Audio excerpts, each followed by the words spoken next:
રાજ્યના શિક્ષણ મંત્રી ફરી એકવાર ચર્ચામાં આવ્યા છે. ફરી એકવાર એમણે કોંગ્રેસ પર પ્રહાર કર્યા છે.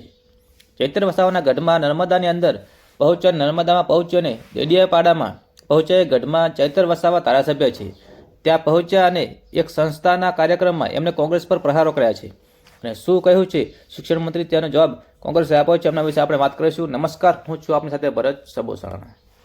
નમસ્કાર મિત્રો. ડેડિયાપાડાની એક સંસ્થામાં 41મા વાર્ષિક મહોત્સવમાં હાજરી આપવા માટે રાજ્યના શિક્ષણ મંત્રી અને આદિજાતિ મંત્રી કુબેર ડિંડોર પહોંચ્યા હતા, જે આમનું ભવ્ય સ્વાગત કરાયું. એમની સાથે મનસુખ વસાવા સહિત સ્થાનિક આગેવાનો પણ હાજર હતા. રાજકીય આગેવાનો પણ એમની સાથે હાજર હતા. અને એ દરમિયાન આદિજાતિ મંત્રી કુબેરભાઈ ડિંડોરે ચૈતરભાઈ વસાવાના ગઢમાં આવીને એમનું નામ લીધા વગર એમના પર પ્રહારો કર્યા. એવું કહ્યું કે કેટલાક લોકો યુવાનોને ગેરમાર્ગે દોરી રહ્યા છે. આવો કટાક્ષ એમના પર કર્યો છે. સાથે કોંગ્રેસને પણ આડા હાથે લીધી છે. કોંગ્રેસ પર પ્રહાર કરતા કુબેરભાઈ ડિંડોરે એવું કહ્યું કે કોંગ્રેસના શાસનમાં ભણ્યા છો એટલે પાછળ છો, અને હાલના વિદ્યાર્થીઓ ભાજપના શાસનમાં ભણે છે એટલે આગળ વધી રહ્યા છે. આદિવાસી નૃત્ય કોંગ્રેસના સમયનું જ છે, હવે ભણવું પડે તો આગળ વધીશું. કુબેરભાઈ ડિંડોરે પ્રહારો કર્યા અને સાથે કોંગ્રેસે વધુ જવાબ પણ આપ્યો છે. શું કહ્યું છે સાંભળો તમે.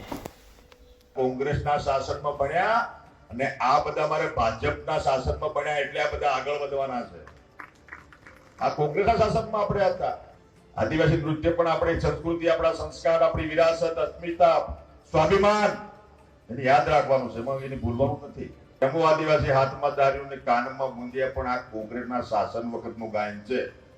હવે મોદી સાહેબના શાસનમાં બદલાઈ ગયું. આ ગાયનમાં બદલાવ લાવો ભાઈ. આપણે જીસીઆરટીના માધ્યમથી અમે ચેન્જ લાવીશું આમાં ગીતમાં પણ. હવે હાથમાં દાર્યું ને કાનમાં. ગુજરાત સરકારમાં શિક્ષણ મંત્રી શ્રી કુબેરભાઈ ડિંડોરે એક જાહેર સમારંભની અંદર જે નિવેદન કોંગ્રેસ ઉપર ટિપ્પણી કરી, હકીકતમાં તેઓએ તો એ કહેવું જોઈએ કે કોંગ્રેસના શાસનની અંદર મફત શિક્ષણનો અધિકાર મળ્યો. કોંગ્રેસની શાસનની અંદર મંત્રીશ્રી સહિતના તમામ, મુખ્યમંત્રી સહિતના સરકારી શાળાઓમાં ભણ્યા, કોલેજમાં ભણ્યા, યુનિવર્સિટીમાં સરકારીમાં ભણ્યા, જે કોંગ્રેસ શાસનમાં સ્થપાઈ હતી. હવે એ ખબર નથી પડતી કે તેઓની પ્રગતિ થઈ છે કે એમને નથી મળ્યું તક. એમને પોતાનું દુઃખ વ્યક્ત કર્યું કે આદિવાસી સમાજનું. જો આદિવાસી સમાજનું દુઃખ વ્યક્ત કર્યું તો એમને એ કહેવું જોઈએ કે ગુજરાતમાં 40,000 કરતા વધુ શિક્ષકોની જગ્યા લાંબા સમયથી ખાલી છે, એની ક્યારે ભરતી થશે? ગુજરાતની અંદર વારંવાર પેપર ફૂટે, 24 થી વધુ પરીક્ષાઓમાં ગેરરીતિ ગોલમાલ સાથે ગુજરાતમાં આદિવાસી સમાજ સહિત તમામ સમાજના યુવાનોના ભવિષ્ય સાથે રમત રમાય. તો એ લાગવગ હતી કે લાયકાત વાળી વાત હતી? એ ગોઠવણ હતી કે ગોલમાલ હતી? એનું મંત્રીશ્રી બોલતા નથી. ગુજરાતમાં આદિવાસી સમાજનું ઓલું ગીત બદલવું જોઈએ. અરે ભાઈ, આદિવાસી સંસ્કૃતિ અને આદિજાતિના લોકોને સૌથી વધુ નુકસાન ભારતીય જનતા પાર્ટીએ કર્યું છે.